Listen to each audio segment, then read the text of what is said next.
உங்களுடைய மண்ணை மைந்தன் இலங்கை தமிழரசு கட்சி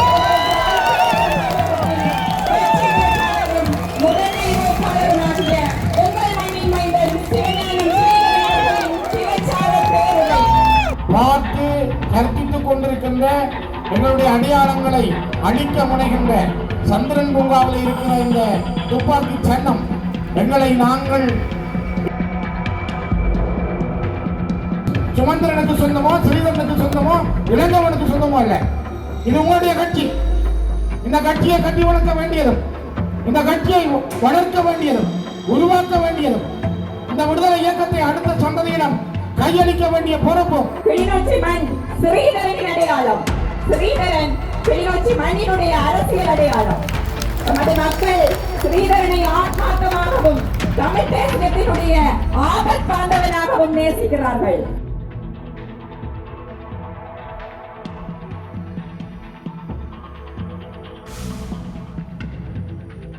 மாற்றம் என்ற மாயைக்குள் போய் நிற்கின்றார்கள்.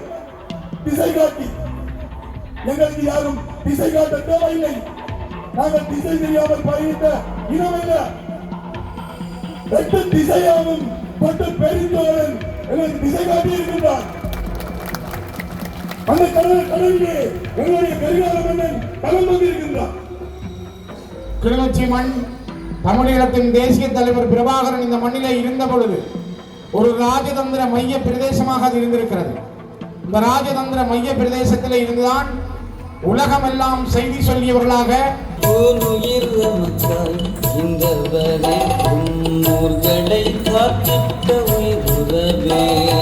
அனுபகுமார சமாஜத்துக்கு செய்தி சொல்லுகிறோம். எங்களுடைய கட்சியிலிருந்து எங்களை நீக்க வேண்டும் என்று நினைப்பவர்களுக்கு செய்தி சொல்கிறோம். சிங்கள தரப்பில் இருக்கின்ற பலருக்கு நாங்கள் செய்தி சொல்லுகின்றோம். அந்த செய்திதான் இந்த மக்கள் திரட்சியுடைய அடையாளம்.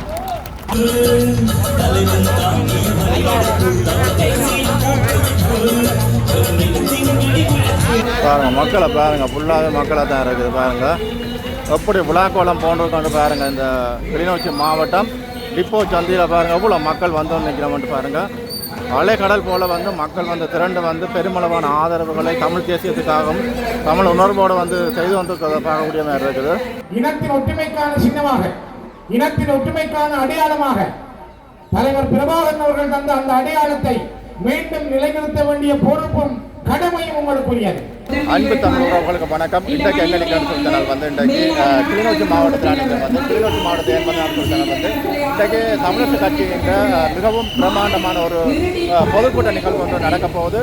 இது தொடர்பான ஒரு முழுமையான காணொலியாக இது அமையப்போது. மற்றும் முதலாக எனது காணொலியை பார்க்கலாம் பாருங்கள். காணொலி செல்லலாம் பாருங்க. வந்து இதில் வந்து ஒரு பொதுக்கூட்டம் ஒன்று நடக்க போகுது. அதாவது தமிழரசு கட்சியின் கிளிநொச்சி மாவட்டத்தின் பொது வேட்பாளராக போட்டியிடுகின்ற சிவஞான ஸ்ரீதரன் சார் அவர்களின் பொதுக்கூட்டம் இன்றைக்கு இந்த கிளிநொச்சி மாநகரத்தில் வந்து மிகவும் பிரம்மாண்டமாக நடைபெறப் போகிறது. இது தொடர்பான ஒரு காணொலியாக தான் இது அமையப்போகிறது. வாருங்கள் உள்ளுக்கு போய் பார்ப்போம் என்னென்ன விஷயங்கள் நடக்க போகுதுன்ற விஷயங்கள் அனைத்தையும் வந்து பதிவிடக்கூடிய மாதிரி இருக்கும். நிறைய மக்கள் வந்து நிற்கிறோம் பாருங்க. பாருங்க இதில் வரவேற்பு எல்லாம் வச்சிருக்கணும். பொட்டெல்லாம் வச்சுட்டு உள்ளுக்க போகிறோம். அவரோடு இணைந்து அடுத்த சுடரினை ஏற்றி வைக்குமாறு மதிப்பார்ந்த சிவஸ்ரீ பொட்டெல்லாம் வச்சாச்சு. நாங்கள் வந்து போகிறோம். வந்து பின்னால் பார்த்தீங்கன்னா வந்து சிவப்பு மஞ்சள் கொடிகளை கட்டி வந்து நீட்டு அவை அலங்கரிச்சிருக்கு. நம்ம வந்து நிறைய மக்கள் முன்னுக்கு வந்து நிற்கிறோம். நான் அவையெல்லாம் கொண்டு காட்டக்கூடிய மாதிரி இருக்கும். பாருங்க முன்னுக்கு. அடுத்த சுடருக்காக பொன்னுச்சாமி விஜயதாசன் அவர்கள் அடிகளார் அவர்களை அன்புரிமையோடு அழைக்கிறோம். பாருங்க ஃபுல்லாக பாருங்க எல்லாமே நிறைய மக்கள் வந்து நிற்கணும். பாருங்க உள்ளுக்கு. அவர்களோடு இணைந்து அடுத்த சுடரினை ஏற்றி வைக்குமாறு திருநகர் பள்ளிவாசலினுடைய மதகுரு மதிப்பார்ந்த மௌலவி அவர்களை அன்புரிமையோடு அழைத்து நிற்கிறோம். பாருங்க மக்கள் கூட்டத்தை பாருங்க எவ்வளோ பேர் வந்து நிற்கிற மக்கள் விஷயத்தை.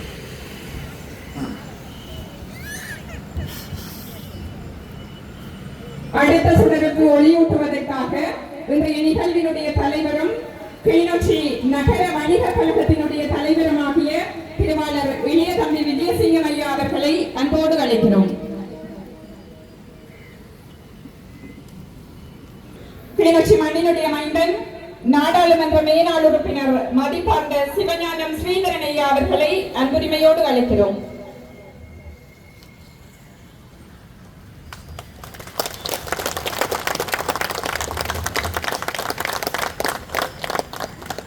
அவருடன் இணைந்து அடுத்த சுடரினை ஏற்றி வைக்குமாறு அகவணக்கத்துக்கான நேரம்.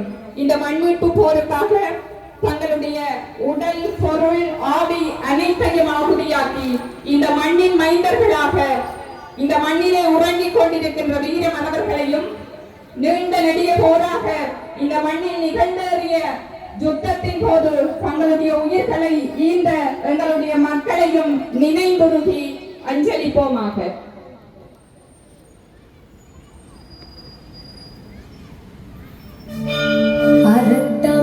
அழகே போற்றி, அழித்தமிழ் கனவே போற்றி, புறத்தமிழ் புகழே போற்றி, புலத்தமிழ் உணவே போற்றி, உயிர்த்தமிழ் உறவே போற்றி, உரத்தமிழ் பயிரே போற்றி, திசைத்தமிழ் விழியே எவ்வளோ மக்கள் வந்து நிற்கிற மாட்டோம். போற்றி, இனத்தமிழ் இசையே போற்றி, இருந்தமிழ் விசையே போற்றி. சின்னாக்கள் பெரியாக்கள் நிறைய மக்கள் கலந்து கொண்டு வந்து மிகவும் ஒரு பிரம்மாண்டமான ஒரு பொதுக்கூட்டமாக தான் இது கருதப்படுகிறது. மாவீரர் மரமே போற்றி, மரத்தமிழ் அறமே போற்றி.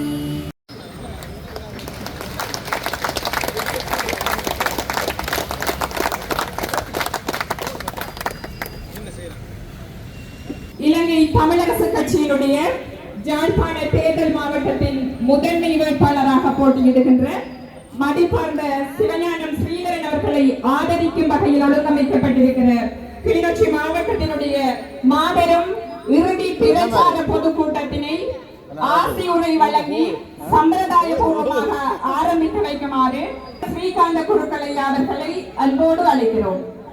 மாவீரர் நாள் கொண்டாட வேண்டும் என்று கேட்டால் அங்கே முதலிலே பார்லிமெண்டிலே ஒலிக்கின்ற குரல் யார் என்று கேட்டால் ஸ்ரீதரனாகத்தான் இருக்கும். அதுக்கு பின்னாலே தான் ஏனையவருடைய குரலை நாம் கேட்க முடியும். அவர்கள் பக்கப்பாட்டு பாடுவார்கள்.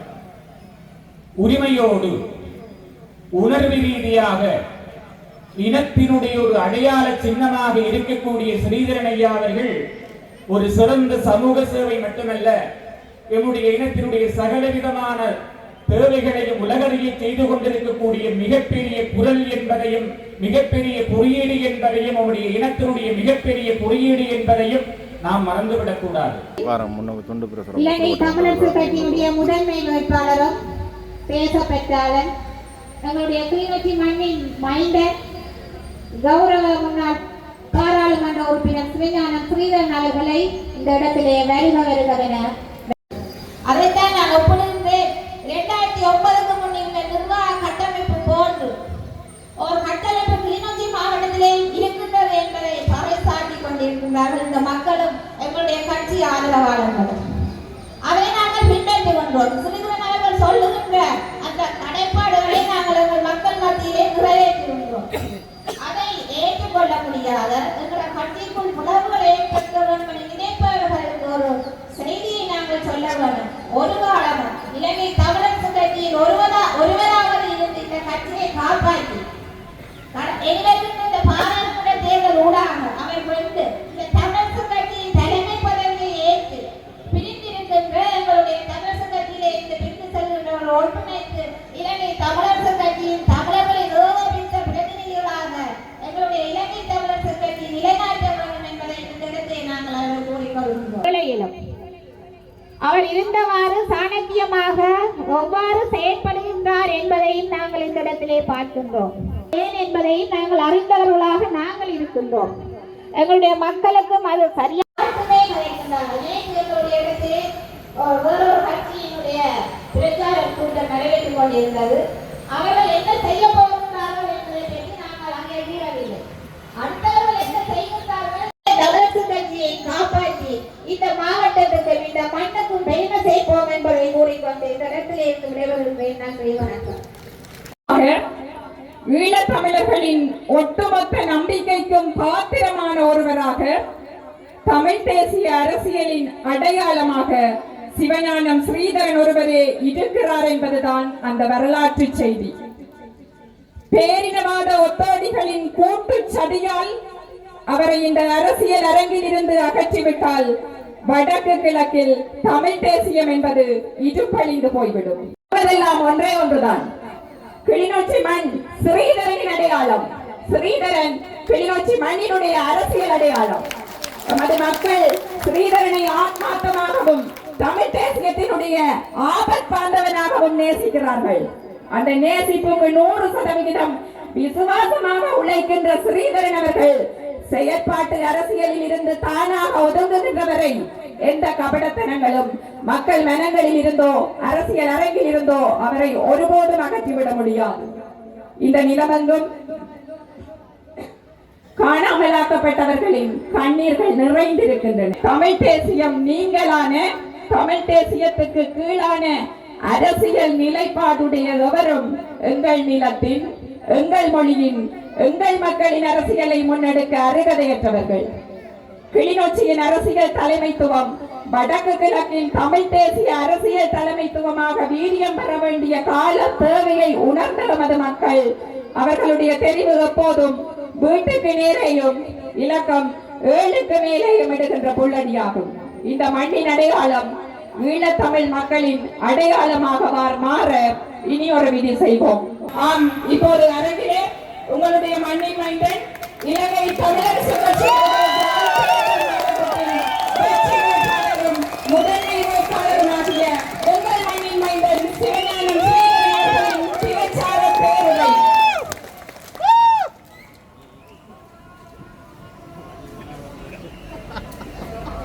எங்களை எல்லாம் வாழ வைத்த எங்கள் கிளிநொச்சி மண்ணிலே நடைபெறுகின்ற இந்த மாபெரும் பிரச்சார கூட்டத்திற்கு தலைமை வகிக்கின்ற அண்ணன் விஜயசிங்கம் அவர்களே, இந்த மேடையிலே அமர்ந்திருக்கின்ற எங்களுக்கெல்லாம் ஆசி வழங்கி அமர்ந்திருக்கின்ற மத்தியில் எதிர்கொள்ள வேண்டிய இடர்களை எல்லாம் சந்தித்து உங்களுக்கு முன்னால் இவ்வளவு திரட்சிக்கு முன்னால் என்னை நீங்கள் அலங்கரித்து அழகு பார்க்கிறீர்கள் என்ற அந்த நம்பிக்கையும் நிருமாப்பும் எனக்கு ஒரு மகிழ்ச்சியை தந்திருக்கிறது. என் அன்புக்குரிய உறவுகளே, நான் இந்த வருடம் 2021ஆம் ஆண்டு 2024ஆம் ஆண்டு ஜனவரி 21ஆம் தேதியிலிருந்து தலைவராக இந்த கட்சிக்கு தெரிவு செய்யப்பட்ட நாளில் கட்சியினுடைய தலைமைத்துவத்தை நான் ஏற்க தயாராக இருந்த நேரத்தில் சிலருடைய தாழ்வீச்சுகளும் பொறாமையும் அல்லது தோல்வியை ஏற்றுக்கொள்ளாத மனநிலையும் ஏனையவர்களை கொண்டு என் மீது கட்சிக்குள் உள்ளவர்களை வைத்து வழக்கு செய்து ஒரு இடைக்கால தடையில இருக்கின்ற ஒரு தலைவராக நான் உங்களிடம் முன் தோன்றி இருக்கிறேன். இங்கே நண்பர் என்னுடைய சக வேட்பாளர் இளங்கோவன் சொன்னது போல நான் மீண்டும் கட்சியினுடைய தலைமைத்துவ பொறுப்பை எடுத்து தமிழ் தேசியத்தோடு இணைந்திருக்கிறவர்களை ஒருங்கிணைத்து ஒரு தேசிய விடுதலை பாதைக்கான பயணத்தை கொண்டு செல்ல இங்கு திரண்டிருக்கும் மக்கள் சாட்சியாக ஒரு ஆணை தாருங்கள் என்று நான் உங்களிடம் கேட்கிறேன். எங்கள் இனத்தின் வரலாறு, எங்கள் இனத்தினுடைய எதிர்காலம், எங்கள் இனத்தினுடைய நம்பிக்கை இந்த மண்ணில் இருந்து துளிர்விட்டிருக்கிறது. கிளிநொச்சி மண் தமிழீழத்தின் தேசிய தலைவர் பிரபாகரன் இந்த மண்ணிலே இருந்த பொழுது ஒரு ராஜதந்திர மைய பிரதேசமாக அது இருந்திருக்கிறது. இந்த ராஜதந்திர மைய பிரதேசத்தில் இருந்துதான் உலகமெல்லாம் செய்தி சொல்லியவர்களாக பத்திரிகையாளர் மாநாடு நடத்தியதாக நாங்கள் எங்களுடைய இயலுமையை சொன்னவர்களாக வரலாறு எங்களுக்கு அடையாளம் தந்த மண் கிளிநொச்சி மண். நாங்கள் இதில் பேசிக் கொண்டிருக்கிற பொழுதே எங்களுடைய தென் தமிழீழ மண்ணிலே இருந்து வந்த அம்பாறையிலும் மட்டக்களப்பிலும் திருவோணமலையிலும் இருந்து தேசுக்குரு சண்டையிலே இதே தெருக்களில் இதே இடங்களில் வீரச்சாவை தழுவிக்கொண்ட தங்கள் இரத்தங்களை சிந்திய தங்களுடைய வியர்வைகளை சிந்திய ஒவ்வொரு போராளிகளையும் நான் இந்த இடத்தில் நினைக்கிறேன், ஒவ்வொரு மாவீரர்களையும் நினைக்கிறேன். எங்களை இப்பொழுதும் பார்த்து கற்பித்துக் கொண்டிருக்கின்ற எங்களுடைய அடையாளங்களை அழிக்க முனைகின்ற சந்திரன் பூங்காவில் இருக்கிற இந்த துப்பாக்கி சன்னம் எங்களை நாங்கள் இன்னும் உங்களை நான் அடிமையாக வைத்திருக்கிறேன் என்று சொல்லுகிற சிங்களத்தினுடைய செய்தியாகவே நாங்கள் பார்க்கிறோம். ஆகவேதான் இந்த வரலாறு என்பது எங்களுக்கு முன்னாலே இருக்கின்ற மிகப்பெரிய பயணம். நாங்கள் இந்த பயணத்திலே எவ்வாறு நடக்கப் போகிறோம்? யாழ்ப்பாண தேர்தல் மாவட்டத்தில் போட்டியிடுகின்ற நாங்கள் இலங்கை தமிழரசு கட்சியை விட்டு அல்லது எங்களுக்கான வேட்பாளர்களை நாங்கள் இழந்து நாங்கள் சிங்கள தேசிய கட்சிகளுக்கு வாக்களிப்பதன் மூலம் அல்லது எங்களுக்கு விருப்பமில்லாத ஒருவரை தெரிவு செய்வதன் மூலம் நாங்கள் எவ்வாறு இந்த மண்ணில் எங்களுடைய அடையாளத்தை மீண்டும் நிரூபிக்க முடியும்? நாங்கள் நாங்களாக இருக்க வேண்டும். எங்களுடைய நிலம், எங்களுடைய பண்பாடு, எங்களுடைய கலாச்சாரம், எங்களுடைய அடையாளம் இவை இழக்கப்படாத இனமாக நாங்கள் இருக்க வேண்டுமானால் நீங்கள் இலங்கை தமிழரசு கட்சி என்கின்ற வரலாற்று தொன்மமிக்க அடையாளம் கொண்ட தந்தை செல்வா என்கிற பெருமனிதனால் ஸ்தாபிக்கப்பட்ட உருவாக்கப்பட்ட கட்சிக்கு வாக்களித்து அந்த விடுதலை இயக்கத்தை பலப்படுத்த வேண்டிய கடமையும் பொறுப்பும் உங்களுக்கு முன்னாலே இருக்கிறது. அதே போல அந்த கட்சியை 2004ஆம் ஆண்டுகளில் வெளியிலே கொண்டு வந்து அதுக்கு ஒரு புதிய அடையாளம் தந்து இனத்தின் ஒற்றுமைக்கான சின்னமாக, இனத்தின் ஒற்றுமைக்கான அடையாளமாக தலைவர் பிரபாகரன் அவர்கள் தந்த அந்த அடையாளத்தை மீண்டும் நிலைநிறுத்த வேண்டிய பொறுப்பும் கடமையும் உங்களுக்குரியது. நாங்கள் கடந்த 15 வருடங்கள் இந்த மண்ணிலே ஒரு கட்சி ஒரு சின்னத்திலே தான் போட்டியிடுகிறோம். நாங்கள் இவ்வளவு காலம் உங்களிடம் வந்து எங்களுடைய கட்சி இலங்கை தமிழரசு கட்சி 2010ஆம் ஆண்டிலிருந்து உங்களுக்கு அறிமுகம் செய்கிறோம், உங்களோடு நிற்கிறோம். 2004 இயங்குகிற கட்சி. நாங்கள் வேறு கட்சிகளுக்கு மாறவில்லை அல்லது நாங்கள் வேறு கட்சிகளை விட்டு போகவும் இல்லை. எங்களை போக பண்ண யாரும் முயற்சிக்கிறார்கள், ஆனால் அந்த முயற்சிகள் தோற்று போகும். நாங்கள் நாங்களாக நிற்போம், நாங்கள் நாங்களாக பலமடைவோம். அந்த வரலாற்றுக்கான அடையாளமாக உங்களுடைய வாக்குகள் மிகவும் கனதியானது, பெருமதியானது. அதனால்தான் இந்த தேர்தல் பிரச்சார கூட்டம் என்பது எங்களுக்கு முன்னாலே இருக்கின்ற மிகப்பெரிய செய்தி. இன்று இந்த நாட்டிலே மாற்றம் என்று சொல்லுவார்கள். மாற்றம் வேண்டும், மாற்றம் இல்லாத மனிதன் இல்லை. மாற்றம் என்ற சொல்லை தவிர ஏனையவை மாறிக்கொண்டுதான் இருக்கும். மாற்றம் வேண்டும். நாங்கள் மாற்றத்துக்கு எதிரானவர்கள் அல்ல. அது என்ன மாற்றம்?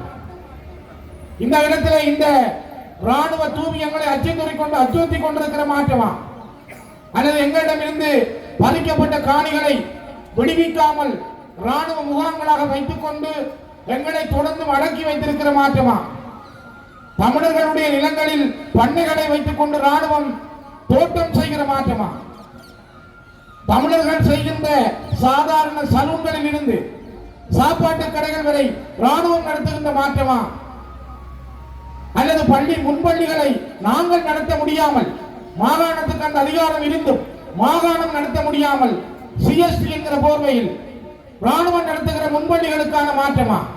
இது மாற்றம். எது சிஸ்டம் சேஞ்ச்? நாட்டிலே நாங்கள் மாற்றத்துக்காக விரும்புகிறோம்.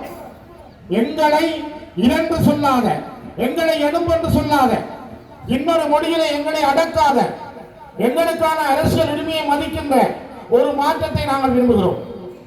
இப்பொழுது வந்திருக்கின்ற நாட்டின் ஜனாதிபதி இடதுசாரி கொள்கையை கொண்டவர்கள் சொல்கிறார்கள். அவர்கள் உண்மையான இடதுசாரிகளாக இருந்தால் இங்கே பல்வேறு தேசிய இனங்கள் உண்டு என்பதை ஏன் இதுவரை ஏற்றுக்கொள்ள முடியவில்லை? வடக்கையும் கிழக்கையும் பிரித்து வழக்கு போட்டதை இந்த 6 வாரங்களில் இந்த அரசால் ஏன் அது பிழையான விஷயம் என்று ஒப்புக்கொள்ள முடியவில்லை? யுத்தத்தின் பொழுது இவ்வளவு 1000 மக்கள், 4 லட்சத்துக்கும் மேற்பட்ட மக்கள் கொன்றொழிக்கப்பட்டார்கள். தமிழ் மக்கள் கொன்றொழிக்கப்பட்டார்கள். 60,000க்கும் மேற்பட்ட மாவீரர்கள் இந்த மண்ணுக்கு விதையானார்கள். உங்கள் மீது, தமிழர்கள் மீது நாங்கள் நடத்திய யுத்தம் பிழையானது. அதற்காக நாங்கள் மனம் வருந்துகிறோம் என்றாவது நேற்று யாழ்ப்பாணம் வந்த ஜனாதிபதி, இன்று வவுனியா வந்த ஜனாதிபதியால் ஏன் வாய் திறந்து சொல்லவில்லை? இதான் சிஸ்டம் சேஞ்ச். இதான் இந்த நாட்டினுடைய மாற்றம். இதான் இந்த நாட்டுக்கு மாற்றம் தரப்போகிறது. எல்லாருமே ஒரே குட்டையில் உரிய மட்டைகள் தான். சிங்கள பௌத்த பேரினவாதம் என்பது ஏபிபிக்கு ஒரு வேறு வகம், அல்லது யூஎன்பிக்கு இன்னொரு வகை, எஸ்எல்எம்பிக்கு இன்னொரு வகை அல்ல. இது சிங்கள பௌத்த இதிகாச சிந்தனைகளுக்கு வந்த பேரினவாத எண்ணம். இந்த பேரினவாத எண்ணத்தை இவர்கள் எப்படி போக்காட்ட போகிறார்கள்? வடக்கு கிழக்கை பிரித்து வழக்கு போட்டார்கள். சாதாரண சுனாமி கட்டமைப்பு, கிளிநொச்சி கச்சேரியில் தான் செல்வீரன் தலைமையிலே அந்த கட்டமைப்பு இயங்கியது. விடுதலை புலிகள் இதனை தொடர்பாக இருக்கிறார்கள் என்ற பொறாமை தேவியிடம் இருந்தது. அனுபகுமார சனாயக்கா சந்திரிகாவின் அரசிலே விவசாய அமைச்சராக இருந்தார். அந்த சுனாமி வந்த பொழுது ராணுவத்தினுடைய கட்டுக்குள் இருக்கிற இடங்களை விட விடுதலை புலிகளுடைய கட்டுப்பாட்டுக்குள் இருந்த இடங்களில் மட்டக்களப்பில், அம்பாறையில், திருவண்ணாமலை, ஏன் வன்னியில் கூட விடுதலை புலிகள் கடலோரங்களில் சுனாமியை நடந்த அனர்த்தத்தை மிக துல்லியமாக கையாண்டார்கள். எவ்வளவு தூரம் அதை திருப்தியாக செய்து முடித்தார்கள். உலகமே வியந்தது. அமெரிக்க ஜனாதிபதி கூட வாழ்த்துகின்ற அளவிற்கு சுனாமியுடைய கட்டமைப்பு செயற்பாடுகளை இந்த மண்ணிலே விடுதலை புலிகள் செய்தார்கள்.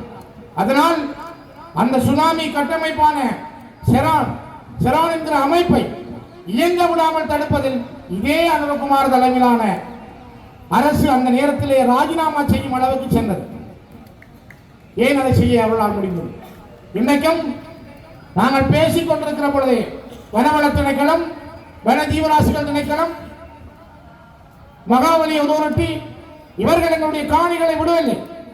எங்களுடைய மக்கள் குடியேற முடியாமல் இருக்கிறார்கள். இங்கே மண்பறிப்பு நடந்து கொண்டிருக்கிறது. வேண்டிய அளவுக்கு என்னென்ன அராஜகம் செய்ய முடியுமோ அனைத்தும் நடக்கிறது.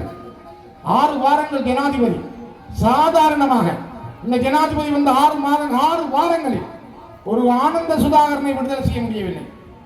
தாய் இல்லாமல், வளர்ப்பதற்கு பேட்டி பேரன் இல்லாமல் அனாதையாக இருக்கின்ற 2 குழந்தைகளின் தந்தை ஆனந்த சுதாகரனை கூட ஒரு பொது மன்னிப்பிலே விட முடியாத இந்த நாட்டின் ஜனாதிபதி பாராளுமன்ற தேர்தல் முடிந்த பிற்பாடு மாற்றம் கொண்டு வருவார் என்று எங்கள் மக்கள் நினைத்தால் அதைவிட மூட நம்பிக்கை என்னவாக இருக்கும்? தேசிய கட்சிகளுக்கு வாக்களிக்க நிற்கிற எம்மவர்களை நான் மிகவும் பகிரங்கமாக கேட்கிறேன். நாடு கடந்த தமிழக அரசின் பிரதமர் அண்ணன் உத்தரகுமார் அவர்களுடைய அறிக்கையிலே சொல்லப்பட்டது போல நாங்கள் மீண்டும் ஒரு தேசிய கட்சிகளுக்கு வாக்களித்து எங்களுடைய இயலுமையை, எங்களுடைய இலட்சிய பாதையை இழப்போமானால் நாங்களும் இந்த மண்ணிலே எங்களுடைய கண்ணை குத்தி குருடர்களாகத்தான் தெருக்களில் தீர்ந்த மனிதர்களாக மாறுவோம். அவை நாங்கள் சிந்திக்க வேண்டியவர்கள். மாற்றம் என்ற போர்வைக்குள் எங்களை நாங்கள் அழித்துக் கொள்ள முடியாது. இந்த கட்சிக்கு ஒரு வரலாறு உண்டு. இன்னைக்கு 75 வருடங்கள், 3வது தலைமுறை இங்கே இருக்கிறார் இளங்கோவன். நாங்கள் அடுத்தடுத்த தலைமுறை இந்த கட்சியை பொறுப்படுத்த வேண்டும். இது ஒரு குடும்ப கட்சி அல்ல. இது குடும்ப கட்சியா இருந்தால் இப்ப இளங்கோவன் தலைவராக இருந்திருக்கவன். யோசித்து பாருங்கள், இலங்கை தமிழரசு கட்சி ஒரு குடும்ப கட்சியாக இருந்தால், வாரிசு கட்சியாக இருந்தால், சில பேர் இருக்கிறார்கள். ஆனால் அப்படி இருந்திருந்தால் இன்னைக்கு இளங்கோவன் தானே இருந்திருக்க வேணும். ஆனால் இது குடும்ப கட்சி அல்ல. சுமந்திரனுக்கு சொந்தமோ, ஸ்ரீதரனுக்கு சொந்தமோ, இளங்கோவனுக்கு சொந்தமோ அல்ல. இது உங்களுடைய கட்சி. இந்த கட்சியை கட்டி வளர்க்க வேண்டியதும், இந்த கட்சியை வளர்க்க வேண்டியதும், உருவாக்க வேண்டியதும், இந்த விடுதலை இயக்கத்தை அடுத்த சந்ததியிடம் கையளிக்க வேண்டிய பொறுப்பும் உங்களுக்கு முன்னாலே இருக்கிறது. ஆகவே நான் மீண்டும் மீண்டும் வலியுறுத்துகிறேன்.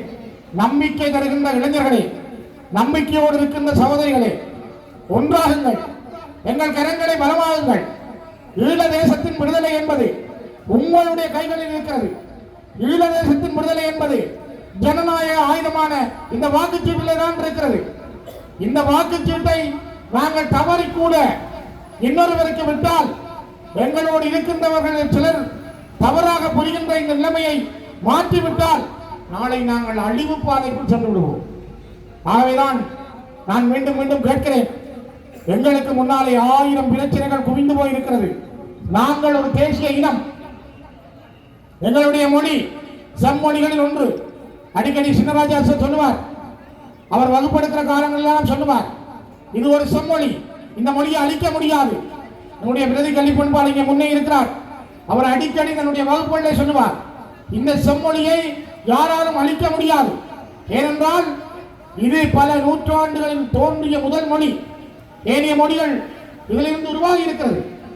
இந்த செம்மொழி கொண்ட தமிழர்களாகிய நாங்கள் எங்களுக்கான மொழி அடையாளம், நில அடையாளம், தொடரான நில அடையாளம், எங்களுக்கான கலை பண்பாட்டு அடையாளம், இவற்றை ஒருங்கே பெற்ற ஒரு இனம் நாங்கள். ஆகவே நாங்கள் கேட்பது எங்களுடைய தனித்துவத்தை, எங்களுடைய அடையாளத்தை, எங்களுடைய தேசிய விடுதலை, எங்களுக்கான இருப்பை நீங்கள் தக்க வைத்து தாருங்கள். உங்களோடு நாங்கள் சேர்ந்து வாழ தயாராக இருக்கிறோம். அதேபடி சிங்கள மக்களுடைய கலாச்சாரம், பண்பாடு, அடையாளத்தை, நிலத்தை நாங்கள் மதிக்கிறோம். நீங்கள் நீங்களாகவும் நாங்கள் நாங்களாகவும் இரண்டு இனங்களும் இந்த மண்ணின் தேசத்தின் முதல்வர்களாக ஒன்று சேர்ந்து வாழ்வதானால் எங்களை முதல் தமிழர்களை அங்கீகரியுங்கள். அது மாற்றம் நோக்கிய மிகப்பெரிய பயணமாக மாறும். ஆகவே நீங்கள் நினைக்கிற மாற்றம் இனங்களை அரவணைத்து செல்வதில், இனங்களை சேர்த்து செல்வதில், இனங்களுக்கான உரிமைகளை கொடுப்பதில், அந்த இனத்துக்கான தனித்துவத்தை கொடுப்பதில் தான் தங்கி இருக்கிறது. ஆகவே அன்புக்குரிய சகோதரர்களே, சகோதரிகளே, இது ஒரு கால மாற்றம். நாங்கள் மாற்றங்களுக்காக போராடியவர்கள். 1983 13 ராணுவம் இறந்ததுக்காக மலையகத்திலே இருந்த எங்களுடைய 2000 சகோதரர்கள் ஏதும் அறியாத அப்பாவிகளை இழந்தோம். கொழும்பிலே இருந்த 2000க்கும் மேற்பட்டவர்கள் வெட்டி கொலை செய்யப்பட்டார்கள். சிறையிலே இருந்த குட்டிமணி, தங்கத்துறை உட்பட பலர் கண்களை தோண்டி குதறி எடுத்தார்கள். இதெல்லாம் நடந்து முடிந்து எங்கள் பாதுகாப்புக்காக ஆயுதம் தூக்குவதை தவிர வேறு வழி இல்லை என்று இளைஞர்கள் துப்பாக்கி தூக்கியது எங்களுடைய காலத்தின் மாற்றமே தவிர வேறு இல்லை. அதையும் கடந்து இன்னைக்கு 60,000 மாவீரர்களை இந்த மண்ணிலே விதைத்து பல்லாயிரக்கணக்கான மக்களை இழந்து தொடர்ந்தும் வலிந்து காணாமல் ஆக்கப்பட்ட மக்களுடைய போராட்டம் 4000 நாட்களை கடந்து இந்த மண்ணிலே நடைபெறுகிற போது இன்றைக்கும் எங்களுக்கு நடைபெற்ற இனப்படுகொலைக்கு ஒரு நீதியான விசாரணை இல்லாத போது நாங்கள் மாற்றம் பெற்று நிற்கிறோம். மாற்றம் நிகழ வேண்டியது. தென்னிலங்கையில் இருக்கிற மக்கள் பொருளாதார மாற்றத்துக்காக போராடுகிறார்கள். தென்னிலங்கையில் இருக்கிற மக்கள் தங்களுடைய வாழ்வாதாரத்துக்காக போராடுகிறார்கள். அங்கு ஊழலற்ற அரசுக்காக போராடுகிறார்கள். அது நியாயம். ஆனால் நாங்கள் ஒரு தேசத்தின் முதல்வர்களாக, இந்த தேசத்தின் குழந்தைகளாக, நாங்கள் இந்த தேச விடுதலைக்காக, எங்களுடைய இருப்புக்காக, எங்களுடைய மண்ணிலே நாங்கள் யாருடைய நிர்பந்தம் இல்லாமல் வாழ்வதற்காக போராடுகிறோம். அவங்களுடைய மாற்றம், உங்களுடைய மாற்றம் இரண்டு ஒன்றல்ல. உங்களுடைய மாற்றம் அது தேசத்தினுடைய கட்டுமானம், ஊழலற்றது. எங்களுடைய மாற்றம் எங்களுடைய இருப்போடு, எங்களுடைய உரிமையோடு, எங்களுடைய வாழ்வோடு சம்பந்தப்பட்டது. இரண்டு மாற்றங்களையும் இணைப்பதானால் நாங்கள் தயார். நீங்கள் தயாரா?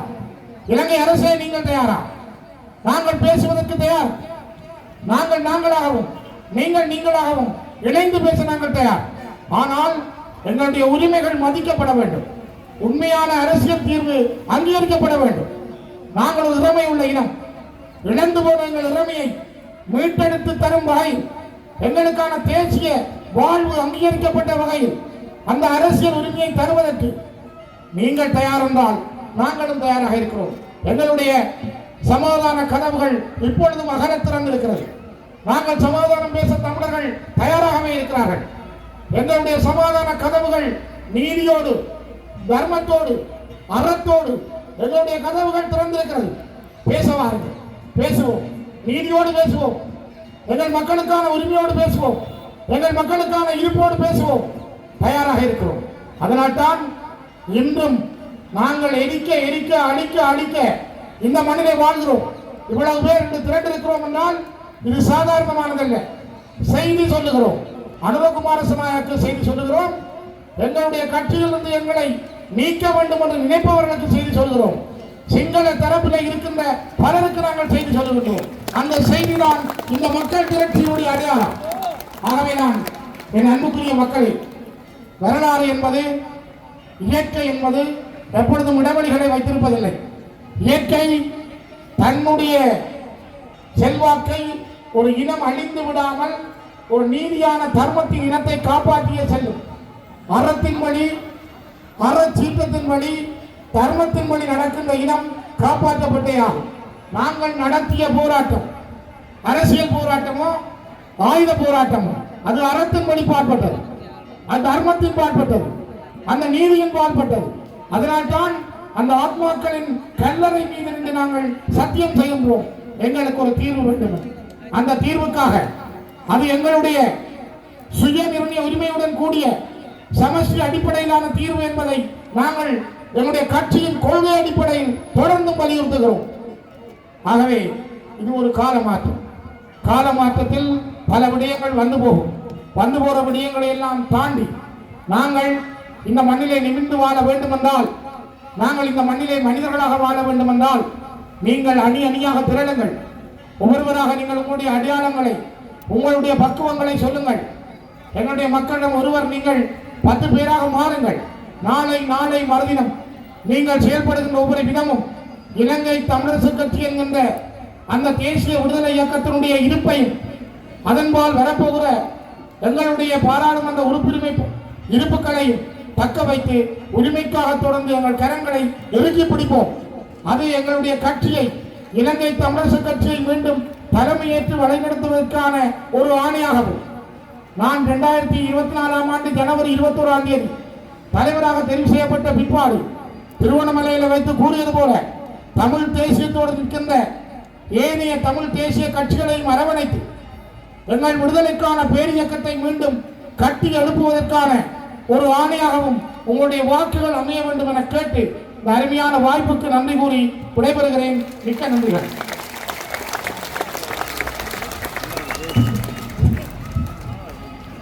அனைத்து மக்களுடைய துன்பங்களையும் அனைத்து மாவட்டங்களுடைய துயரங்களையும் அறிந்தவர் சிறிதர் அவர்கள்.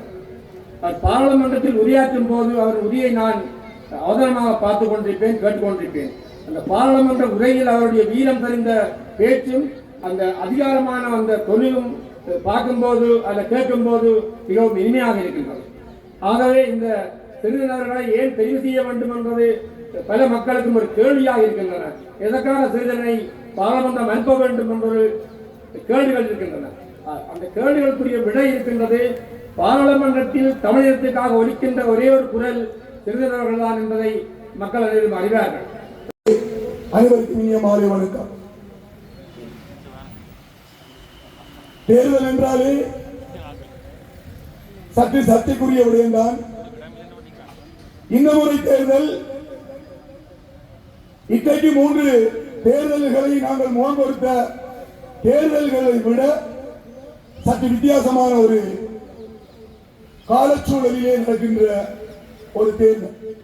அரசியல் மாற்றமும் உடனடியாக ஏற்பட்ட ஒரு பொது தேர்தலும் எங்கள் மக்கள் முன்னே இருக்கின்றது. இந்த இடத்திலே நாங்கள் பேசுகின்றோம் என்று சொன்னால் இந்த இடம் ஒரு வீரம் விளைந்த ஒரு மண். இந்த வீரம் விளைந்த மண்ணிலே நின்று இலங்கை தமிழரசு கட்சியினுடைய இறுதி தேர்தல் பிரச்சாரத்திலே எங்களுடைய முதன்மை வேட்பாளர் அவர்களை ஆதரித்து நடக்கின்ற இந்த கூட்டத்திலே அவருடைய சக வேட்பாளராக கலந்து கொள்வதை நான் மகிழ்ச்சி அடைகின்றேன். இந்த தேர்தல் சொல்ல போகும் செய்தி, இந்த தேர்தல், இந்த மண், இந்த இனம் நாங்கள் கொடுத்த விலை அதிகம். நாங்கள் கொடுத்த விலைகளை அறியாதவர்கள், இன்று வரி சுமக்காதவர்கள் இன்று இவ்வாறான சிந்தனைகளிலே மாற்றங்களை ஏற்படுத்தி வலம் வருகின்றார்கள். இந்த இனம் ஒரு விடுதலைக்காக போராடிய இனம். சாத்திய முறையில் 30 ஆண்டுகள், ஆயுத முறையில் 30 ஆண்டுகள் போராடிய ஒரு இனம். இன்று இந்த கட்சிக்கு 75 வயது. இந்த கட்சி எவ்வாறு உருவாக்கப்பட்டது? இந்திய மக்களுடைய வாழ்வுரிமை, குடியுரிமை பறிக்கப்பட்டதை ஏற்காத தந்தை செல்வா அவர்கள் 1949 டிசம்பர் 18 இலங்கை தமிழரசு கட்சியை உருவாக்கினார். தன்னுடைய சொத்துக்களை வந்து கட்சியினுடைய கொள்கைகளை வெளிப்படுத்தினார். அப்படிப்பட்ட ஒரு மாண்பு மிகுந்த இந்த கட்சி தமிழினம், இந்திய வம்சாவளியினருடைய குடியுரிமை பறிக்கப்பட்டதன் போது தமிழினம் அழிந்துவிடக்கூடாது என்பதற்காக உருவாக்கப்பட்ட ஒரு கட்சி. இன்று நாங்கள் பார்க்க வேண்டும், இந்த கட்சியினுடைய சின்னம் 30 ஆண்டுகள் ஒரு போரை வழிநடத்திய ஒரு பெருந்தலைவன் அவர்களால் இனங்காணப்பட்டு அடையாளங்கப்பட்ட ஒரு ஒற்றுமையினுடைய சின்னம். அந்த சின்னத்துக்கு இன்று வந்திருக்கின்ற சோதனைகள் பல. இவற்றையெல்லாம் வெற்றி கொள்ள வேண்டும். இங்கே மக்கள் சொல்லுகின்றார்கள், நாங்கள் மாற்றத்துக்கு வாக்களிப்போம். எது மாற்றம்?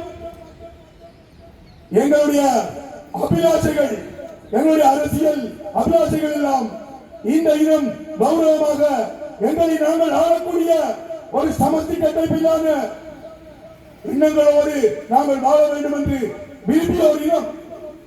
75 ஆண்டுகள் எங்களுடைய நீளம், மொழி, கலை, கலாச்சார, பண்பாட்டு விழுமியங்களை காப்பதற்காக போராடிய இனம். அப்படிப்பட்ட ஒரு இனம் எங்களுடைய மாற்றம் என்ற ஒரு மாயைக்குள் சிக்கி இன்று இருக்கக்கூடிய ஆட்சி மாற்றத்திலே மூழ்கி போயிருக்கின்றார்கள். இவர்களை நாங்கள் கேட்கின்றோம். இந்த மூழ்கி போயிருக்கக்கூடிய ஒரு தலைமுறையை நாங்கள் கேட்கின்றோம். நீங்கள் இந்த மண்ணிலே நடந்த விடுதலை போரினுடைய வரி சுமந்தவர்களா? இந்த மண்ணிலே என்ன நடந்தது என்ற வரலாறு தெரிந்தவர்களா? அவ்வாறு வரி சுமக்கவில்லை, வரலாறு தெரியவில்லை என்று சொன்னால் எங்களுடைய குற்றம். நாங்கள் சொல்லிக் கொடுக்கவில்லை அவர்களுக்கு. நாங்கள் சொல்லிக் கொடுக்காத காரணத்தால் அவர்கள் தடம் மாறி மாற்றம் என்ற மாயைக்குள் போய் நிற்கின்றார்கள். திசை காட்டி எங்களுக்கு யாரும் திசை காட்ட தேவையில்லை. நாங்கள் திசை தெரியாமல் பயணித்த இனமல்ல. 8 திசையாவும் தொட்டு பெருஞ்சோழன் எங்களுக்கு திசை காட்டி இருக்கின்றார். அந்த கடலிலே எங்களுடைய கரிகால மன்னன் களம் வந்திருக்கின்றார். நாங்கள் திசை தெரியாத எந்த இனமில்ல. ஆகவே சிந்திக்க வேண்டும் எங்களுடைய தலைமுறையினர். நாங்கள் திசை நோக்கி போன திசை காட்டிக்கும் மாற்றத்துக்கும் போராடிய இனமல்ல. எங்களுடைய மொழியை, எங்களுடைய நிலத்தை, எங்களுடைய இனமான அடையாளங்களை காப்பதற்காக புறப்பட்ட ஒரு இனம். அந்த விடுதலைக்காக போராடிய ஒரு இனம். நாங்கள் கொடுத்த விலை அதிகம். நாங்கள் கொடுத்த விலை அதிகம். அதை மனதிலே சுமந்து பாருங்கள். ஒவ்வொரு மாணவ வீரர்களுடைய கனவுகளும் இந்த மண்ணிலே விழும்போது என்ன இலட்சியத்துக்காக அவர்கள் இந்த மண்ணிலே வித்தாகிறார்கள். இதை நாங்கள் மனதிலே எடுக்க வேண்டும். அவர்களுக்கு சொல்லிக் கொடுக்க வேண்டும். 3 லட்சத்துக்கும் அதிகமான மக்களை இழந்திருக்கின்றோம். இந்த மண் குருதியிலே தோய்ந்த மண். அந்த குருதியினுடைய ஒப்பந்தம் தெரியாமல் என்று நாங்கள் உரிமைக்காக போராடி கொண்டிருக்கின்ற ஒரு இனம். தொடர்ந்து போராட வேண்டும்.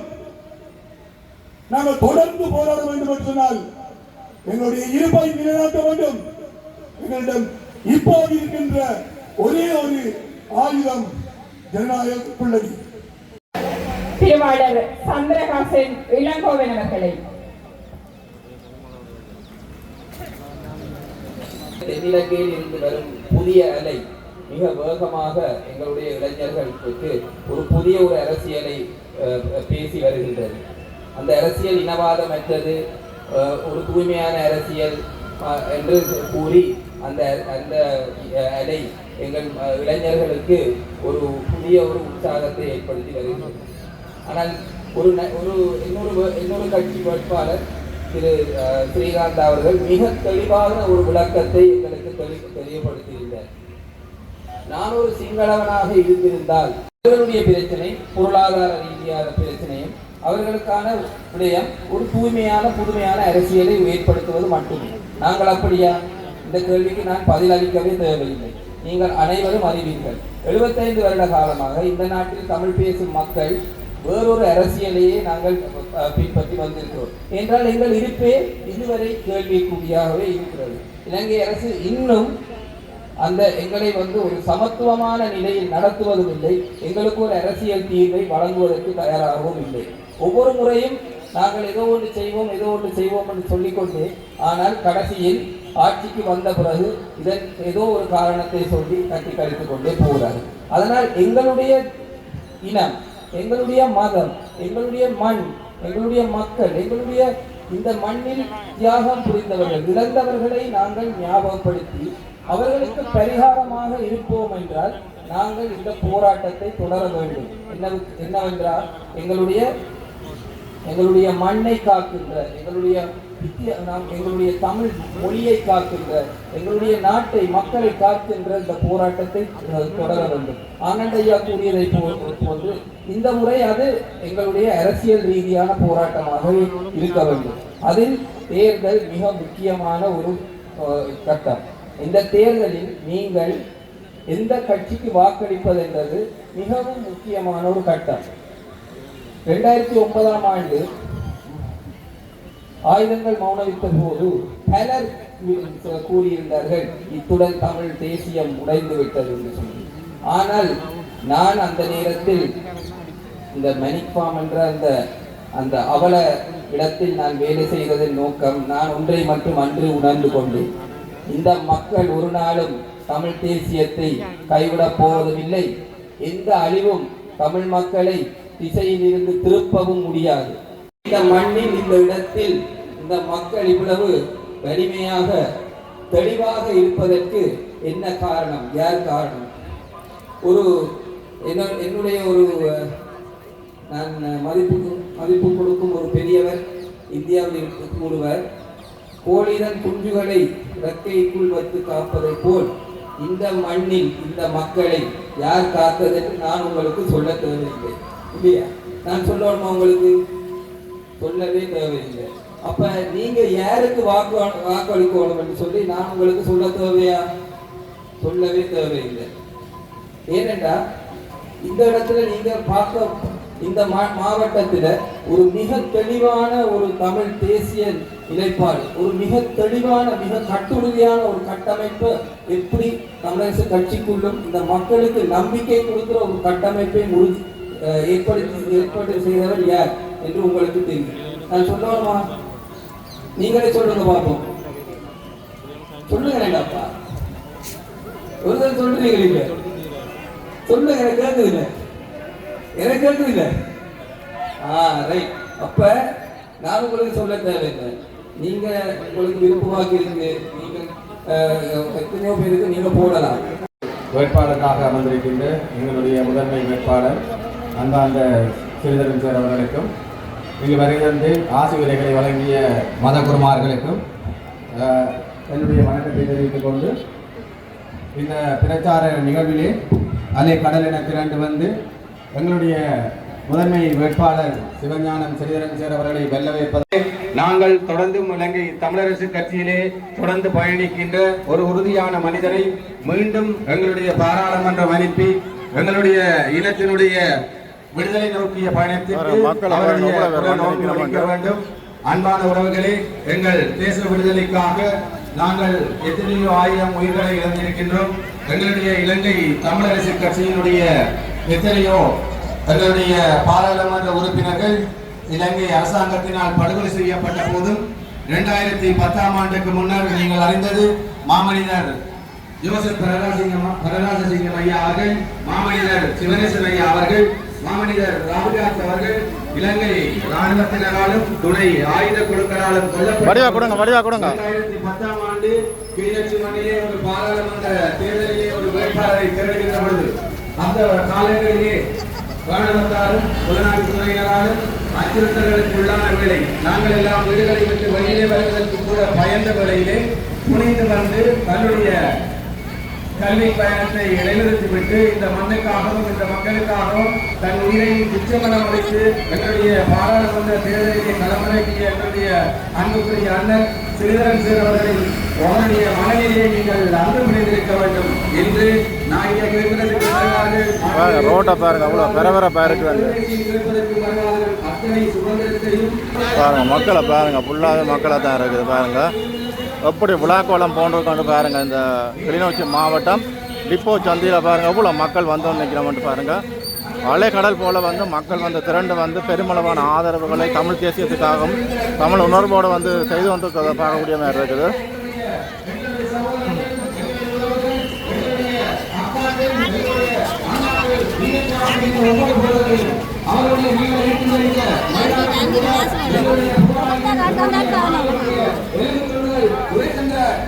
சூழல் நிறைந்திருக்கும் மிகப்பெரிய களமாக இருந்தது. இந்த இடங்களெல்லாம் சிங்கள அரசால் ஆக்கிரமிக்கப்பட்டிருந்தது. அப்படியெல்லாம் பலங்களில் பல கண்டு காவியம் படைத்த உன்னதமான வீரர்கள் வாழ்கின்ற இந்த கிளிநொச்சி மண்ணை நீங்கள் ஒருபோதும் அந்த எதிரிகளினுடைய என்ன நடக்குது? என்ன செய்றீங்க? என்ன செய்றீங்க? அழிக்க இருக்கின்ற சிங்கள தலைவர்களோடு உங்களுடைய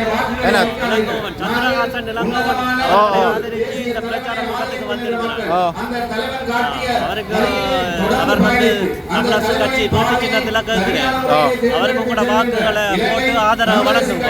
இலக்கம் என்ன இலக்கம்? 6ஆம் நம்பர். சின்னம் 6ஆம் நம்பர். வரேன் சொல்ல விரும்புறீங்களா? வரேன் சொல்ல விரும்புறீங்களா? சொல்ல மாட்டோம்னா என்ன இறுதி நாள் தானே.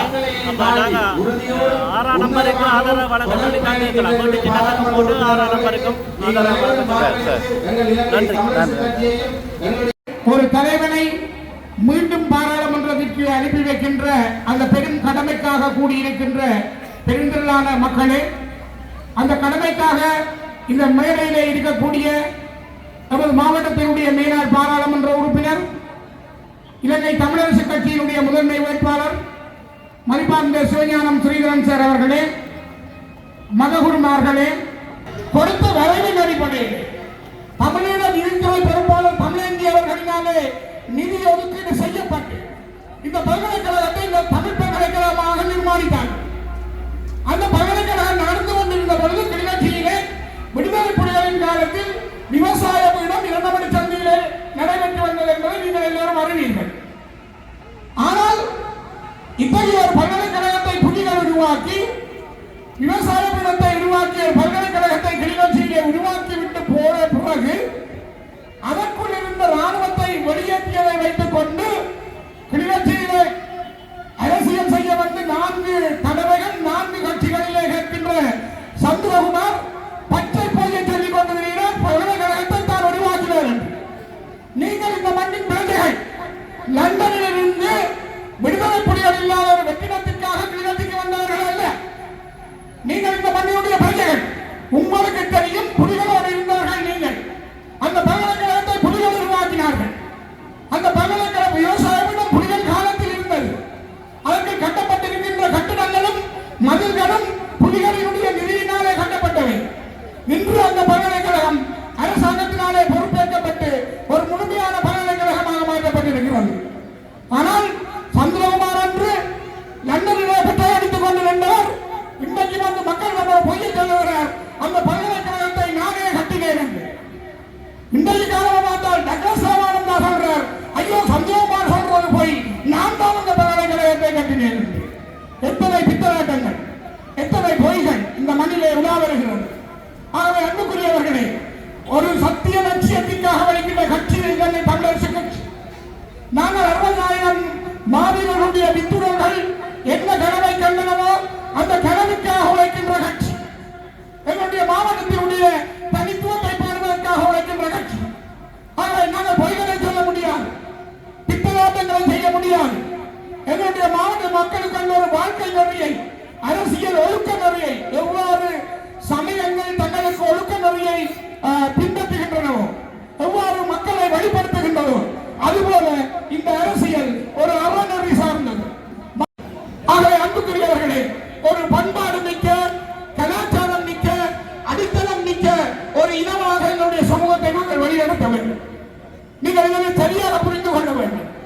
ஆகவே அத்தகைய ஒரு வழிநடத்தக்கூடிய தலைவர் சிவஞானம் ஸ்ரீதரன் என்பதை இந்த மாவட்டம் மட்டுமல்ல வடக்கு கிழக்கு மக்கள் நினைத்து உணர்ந்தமையினால்தான் அவரை இலங்கை தமிழரசு கட்சியினுடைய தலைவராக தெரிவு செய்வார்கள்.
நாங்கள் இளைஞர் படையில் பாருங்க, கிளிநொச்சி மாவட்டத்தில் இளைஞர் படையில் பாருங்க.